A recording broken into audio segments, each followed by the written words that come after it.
Attract کرنے کے لیے اور اس کو پروٹیکٹ کرنے کے لیے آپ نے کچھ سبسڈیز اناؤنس کی تھی. ایک تو یہ معاملہ ہے. دوسرا پھر جو ایگریکلچر سیکٹر کے حوالے سے جو طے کیا جا رہا ہے وہ یہ ہے کہ آپ نے نہ تو آپ اس کی سپورٹ پرائس اناؤنس کریں گے کسی کی بھی فصل کی, اور نہ ہی جو ہے سبسڈیز دی جائیں گی یہ ایگریکلچر سیکٹر کو. تو انہی تمام معاملات پر بات کرتے ہیں. ڈاکٹر خاقان حسن نجیب صاحب, ریلیف تو شاید نظر نہیں آ رہا, اور نیا پروگرام جو $7 ارب کا جو آپ طے کرنے جا رہے ہیں اس میں تو زیادہ پریشانیاں ہیں, اور اس وقت آج ایز وی اسپیک بجلی کے نرخ بڑھا دیے گئے ہیں, اور کل کہا جا رہا ہے کہ تیل کی قیمتوں میں مزید اضافہ کیا جائے گا. تو ہم کیا اب کوئی ہوپ کہیں سے کچھ نظر آ رہی ہے عام آدمی کے لیے؟ بسم اللہ الرحمن الرحیم. ضمیر صاحب دیکھیے, بات یہ ہے کہ پاکستان کو اس وقت آئی ایم ایف کے بغیر سپورٹ کے چلانا ایک امپروڈنٹ پالیسی ہوگی. دیٹس فار شور, اس میں کلیئرٹی ہمیں ہے. پر آئی ایم ایف کے ساتھ کیا پروگرام طے ہوتا ہے, یہ ہمیشہ country authorities really make a lot of difference in this. یہ نمبر 2 بہت امپورٹنٹ بات ہے. آئی ایم ایف ضروری اس لیے ہے کہ پاکستان کو 73 سے 22 سے 25 ارب ڈالر درکار ہیں اگلے 3 4 5 سال ہر سال, اور یہ بغیر آئی ایم ایف کے امبریلا جمع کرنا مشکل ہوں گے. آئی ایم ایف کا پروگرام میکرو اسٹیبلٹی تو ضرور دے سکتا ہے آپ کو, جو آپ ان کے ساتھ طے کریں, بٹ وہ پروگرام کیا ہوتا ہے. فار ایگزامپل اگر آپ اس بجٹ کو دیکھیں تو اس بجٹ کا جو اپروچ پیپر ہے نا, فنڈ نے بھی, آئی ایم ایف نے بھی, اور پاکستان اتھارٹیز نے بھی ٹیکسیشن کے پوائنٹ آف ویو سے لکھا ہے. آپ سے ایک چیز شیئر کرتا ہوں کہ جو پریس ریلیز ہے آئی ایم ایف کی, اس میں ٹیکس کا لفظ 11 دفعہ آیا ہے, اس میں ایکسپینڈیچر ریفارم کا لفظ ایک دفعہ بھی نہیں آیا. ضرور ذکر ہے کہ ہم ٹارگیٹنگ آف سبسڈیز کریں گے, پروونسز سے شیئرنگ کریں گے, but to be very explicit جو تیسری چیز نہیں آئی ہے وہ ہے کہ جو پاکستان کا ڈیٹ ری پروفائل ہونا ہے, آئی پی پیز والا بھی, پاکستان کا ایکسٹرنل ڈیٹ بھی اور ڈومیسٹک ڈیٹ بھی, اس کا ایک دفعہ بھی ذکر نہیں ہے. پاکستان کے انرجی سیکٹر کی پرائسنگ چینجز تو ضرور ہیں, پر پاکستان کا انرجی سیکٹر تو ایک تنظیم نو مانگ رہا ہے, ایک سرجیکل ٹریٹمنٹ مانگ رہا ہے, اس کا بھی جو ذکر ہے وہ جزوی طور پہ ہے. تو کہنے کا مقصد یہ ہے کہ what is the I M F engagement going to give you.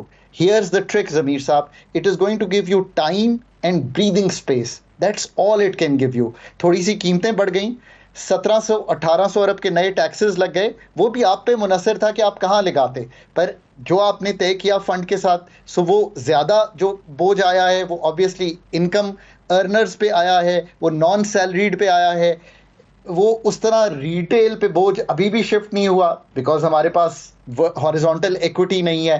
ہاں ضرور بات ہوئی ایگریکلچر کی, سو ہم گورنمنٹ کو سمجھتے ہیں کہ گورنمنٹ نے اچھا کام کیا, پر جو expenditure side of the budget ہے وہ چونکہ کمزور ہے. کمزور اس طرح سے ہے کہ اپروچ پیپر اس کا یہ نہیں کہتا کہ میں نے 19,000 ارب کے خرچے کاٹ کے 18,000 ارب پہ لانے ہیں. حکومت یہ کہہ رہی ہے, چلے ہم اس کا بھی کہتے ہیں کہ ادراک ہے کہ ہم نے ایک کمیٹی سیٹ کی ہے, وہ کام کرے گی اور ہمیں لا کر دے گی کہ لینر گورنمنٹ کیسے ہوگی, پی ایس ڈی پی کا ریفارم کیسے ہوگا, پینشنز کا ریفارم جو ہے وہ آگے چل کے کیسے ہوگا, پروونسز سے فزیکل پیکٹ کریں گے تو پتہ چلے گا ڈیولوشن کیسے ہوگی of the subjects that are still with us. So یہ ہیں کلیدی مسائل.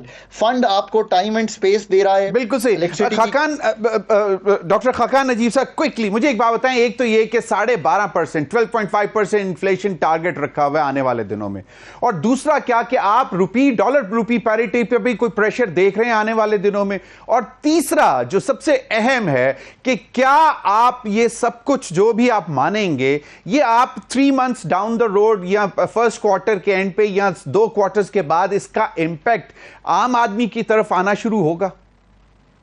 پاکستان کی جو انفلیشن ہے وہ پاکستان میں 38% پہ تھی پچھلے سال مئی میں, اس جون میں 12.6% پہ ہے.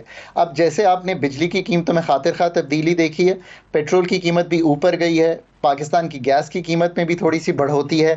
پاکستان کو اس وقت تھوڑی سی انفلیشنری اپ ٹرینڈ دوبارہ دکھائی دے گا. میرے خیال ہے یہ یہاں سے 2-3% بڑھ جائیں گی قیمتیں. فوڈ بھی آن دا ٹائٹر سائڈ ہی ہے. سو یس, انفلیشنری امپیکٹ جو ہے وہ نیکسٹ ایئر ایوریج ضرور ہو سکتا ہے 13 سے 15% کے درمیان, بٹ انیشیل منتھس میں آپ کو بڑی ہوئی دکھائی دے گی.